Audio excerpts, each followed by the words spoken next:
notre cher ami. Ivan Vassilievitch. Que je suis heureux. Quelle bonne surprise, mon petit. Comment va la santé? Je vous remercie. Et vous-même? Ça va à peu près, mon ange. Grâce à vos prières. Et ainsi de suite. Asseyez-vous, je vous prie. Ce n'est pas gentil d'oublier ses voisins, mon trésor. Mais, dites-moi, mon mignon, pourquoi êtes-vous sur votre 31? Habits, gants blancs et ainsi de suite. Vous avez des visites à faire, mon mignon? Non, c'est vous seul que j'avais l'intention de voir, inestimable Stéphane Stéphanovic. Alors pourquoi cet habit, mon joli? On dirait une visite du jour de l'an. Je vais vous dire de quoi il s'agit.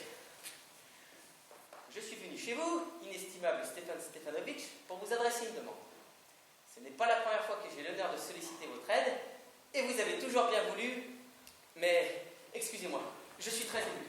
Permettez-moi de boire un verre d'eau, inestimable Stéphane Stéphanovic. Il est venu pour me taper. Pas un copec, mon petit vieux. De quoi s'agit-il, mon cœur? Voyez-vous, inestimable Stéphanovic... Pardon! Je voulais dire Stéphane inestimable. Oh, je suis terriblement ému, comme vous le voyez. Bref, vous seul pouvez m'aider. Bien que je ne l'ai pas mérité du tout et que je n'ai pas le moindre droit. Assez tourné autour du pot, mon petit. Allez-y carrément. Alors, tout de suite, à l'instant, je suis venu vous demander la main de votre fille Natalia Stefanovna. Mon petit cœur. Ivan Vassilievitch. Répétez-moi ça, je n'en prends pas les oreilles. J'ai l'honneur de vous demander... Oh, mon très cher ami.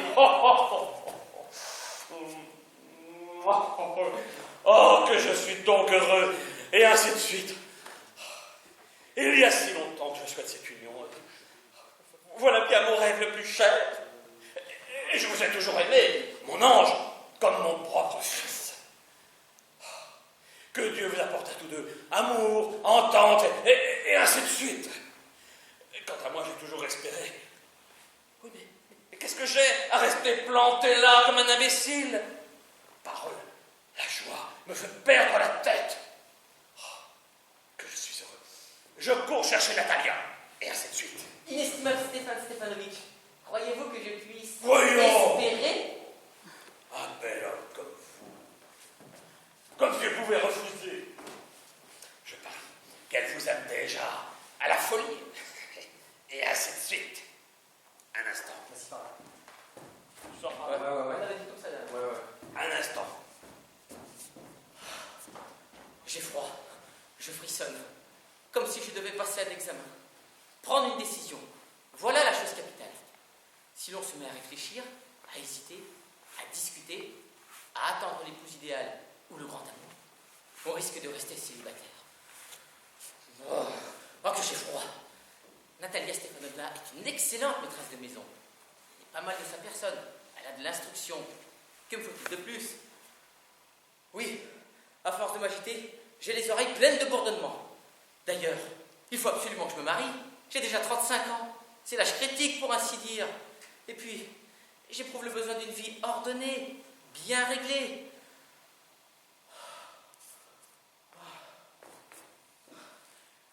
J'ai une lésion au cœur. Je m'emporte pour un rien. Et puis, je me mets dans des états terribles. En ce moment, par exemple, mes lèvres tremblent, la paupière de l'œil droit saute. Mais le pire, c'est la nuit, à peine couché, à deux doigts de m'endormir. Pan, un coup dans le côté. Pan, la tête. Je me lève comme un fou, puis je marche un peu, et je me recouche.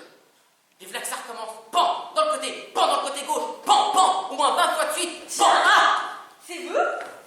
Et papa qui me dit, va voir, c'est un marchand qui veut t'acheter quelque chose. Bonjour, Ivan Vassilievitch. Bonjour, inestimable Natalia Stefanovna. Excusez-moi, je suis en tablier pas très présentable. Nous étions en train d'écosser des petits pois pour les faire sécher. Pourquoi vous faites-vous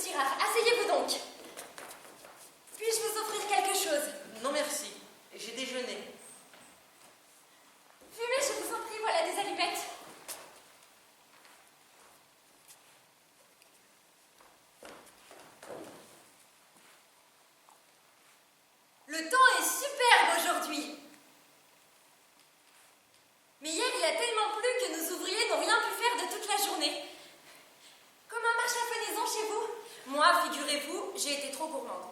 J'ai fait faucher le grand pré et maintenant je le regrette. J'ai peur que le foin ne soit abîmé.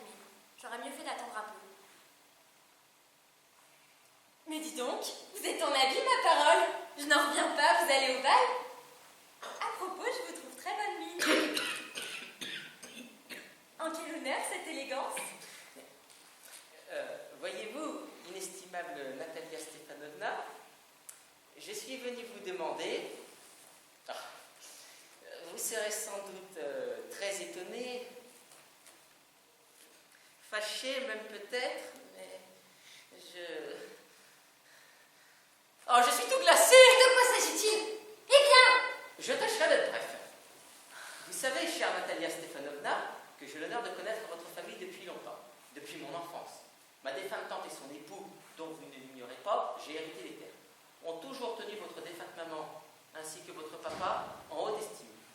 La lignée des Lomov et celle des Tchoubokov n'ont cessé d'entretenir des relations amicales. On pourrait même dire des relations intimes. D'ailleurs, comme vous le savez, nos terres se touchent. Rappelez-vous, mon pré aux vaches est contigu à votre bois de bouleau. excusez-moi de vous interrompre. Vous venez de dire mon pré aux vaches, mais est-ce qu'il est à vous? Quelle question? Voyons, le pré aux vaches est à nous et pas à vous. Monsieur, il est à moi, inestimable Natalia Stefanovna. Première nouvelle, comment cela est-il possible? Comment? Voyons, je parle du pré qui forme une enclave entre votre bois de bouleau et le marais brûlé. Mais oui, parfaitement. Il est à nous. Vous vous trompez, inestimable Natalia Stefanovna. Il est à moi. Revenez à vous, Ivan Vassilievitch. Depuis quand est-il à vous? Depuis quand? Mais depuis toujours. Ça alors, je vous demande bien pardon? Les documents sont là, inestimable Natalia Stefanovna. Oui, le pré aux vaches était en litige, c'est exact. Il y a belle lurette. Aujourd'hui, tout le monde sait qu'il est à moi. À quoi bon discuter? Écoutez, la grand-mère de ma tante a prêté gratuitement cette terre aux paysans du grand-père de votre papa pour une durée illimitée. Les paysans fabriquant des briques à son intention. Ayant ainsi joui gratuitement du pré aux vaches pendant une quarantaine d'années, les paysans du grand-père de votre papa s'étaient habitués à le considérer comme leur bien. Mais à l'heure de l'émancipation... Mais ça ne s'est pas du tout passé comme ça. Mon grand-père, comme mon arrière-grand-père, estimaient que leur terre s'étendait jusqu'au marais brûlé. Ce qui veut dire que le pré aux vaches nous appartient. À quoi rime cette discussion? Je ne vous comprends pas, c'est même agaçant. Je vous montrerai des documents, Natalia Stefanovna. Non, mais vous plaisantez ou vous vous moquez de moi? Charmante surprise! Nous possédons cette terre depuis bientôt 300 ans et brusquement, on vient nous annoncer qu'elle n'est pas à nous. Ce n'est pas que je tienne particulièrement à ce prix. Il ne mesure que 5 hectares, il ne vaut pas plus de 300 roubles. Mais c'est l'injustice qui me révolte. Vous pouvez dire ce que vous voudrez, je ne supporte pas l'injustice. Écoutez-moi, je vous en supplie. Comme j'ai eu l'honneur de vous le dire, les paysans du grand-père de votre papa fabriquaient des briques